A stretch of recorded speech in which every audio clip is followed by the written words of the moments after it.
subject, particularly in the light of Tom's speech first.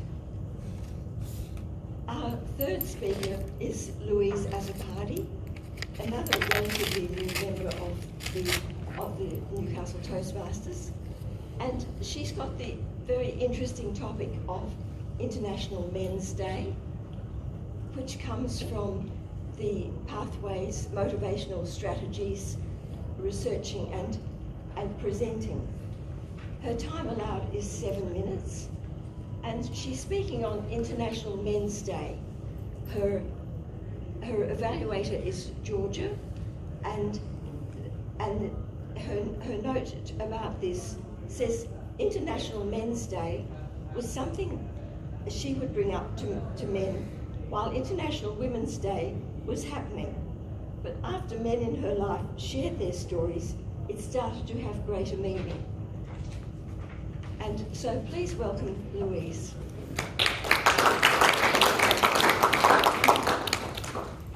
Good evening, everyone.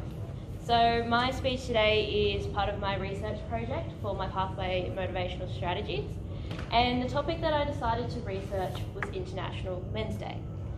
So for those of you who heard me speak before, my story and my history is that I am a qualified heavy vehicle mechanic, and I've come up through the ranks, and now I'm a trainer and assessor, and I teach mechanics to men that are a lot older than me and also a lot of teenage boys.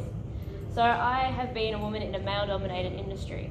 I really value International Women's Day as it shows and it recognises the challenges that women have overcome throughout the years. Recently, I've been part of organising International Women's Day, and when I've been bringing this up to men in my life and asking them if they want to participate, they're like, why don't we get a day? Well, what about our day? So International Men's Day is on the 19th of November, part of the Movember month as well, where we recognise different challenges that men have, mainly around the cancer basis due to Movember.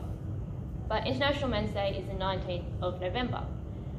I found this out kind of just as a smart-ass comeback to when men were like, oh, International Women's Day, when's International Men's Day? But after I matured, so I'm currently 24 now, and say after I've matured, I'm still maturing, but once I come up to a stage where I was mature enough to kind of have deeper conversations with the men in my life, they started sharing with me some kind of disturbing stories. One in particular was where my mentor, someone that I value very greatly in my life, who is a fair few years older than me and almost like a father figure, rang me one afternoon in tears saying that he hasn't seen his children in over a year and their mother is telling them horrible stories about him and he's worried that they're never going to want to see him again. This was a pivotal moment in my perspective of the challenges that men versus women face.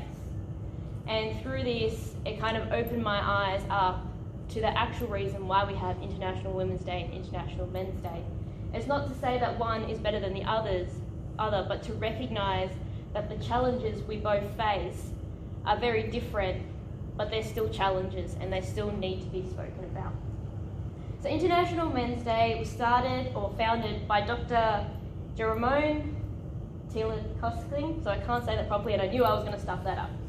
So he founded it in 1999. And this kind of come about, there's two people that they say founded it. One of the guys started it and it kind of died off, and then another guy picked it up again and started really reinvigorating it. According to internationalmensday.com, there are 6 main things that they like to discuss or like to bring to the surface on International Men's Day. So one of them, point number 1, is to promote positive role models, positive male role models. So not just sports people, not just male movie stars, but father figures, people who care for their children, men in traditionally not male-dominated roles, in traditionally female-dominated roles. Point number 2 is to celebrate men's positive contribution to society. So when men are at home caring for their children, not only just the stay-at-home dads, but the dads that work away and come home and want to spend a lot of time loving and caring with their children. To focus on men's health and well-being. So a lot of us have probably come across, like when we see men's health magazines, you see the nice like 8-pack or the 6-pack, and we know that for some people that's, you know, a little bit too much effort to put in, and sometimes even that figure isn't really a healthy image to come across because a lot of it happens with unhealthy kind of tactics to get there.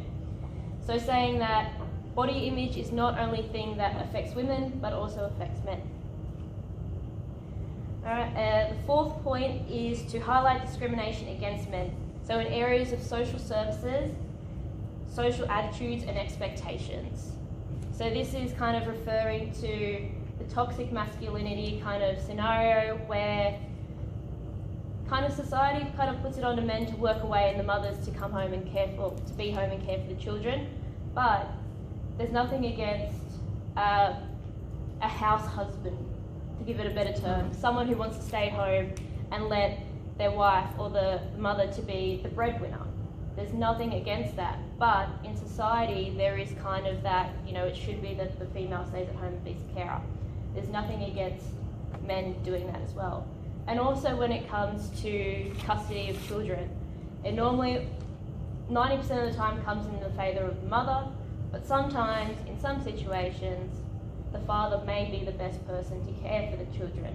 But according to the society and kind of the way the rules are written, it generally always falls to the mother. So point number 5 is to improve gender relations and to promote gender equality.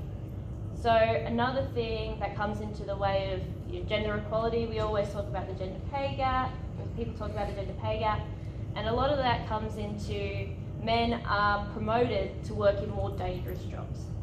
More dangerous jobs pay better, therefore increasing the gender pay gap. We shouldn't be encouraging anyone to go into overly dangerous situations, let alone putting it on one half of society to go out and do the more dangerous work.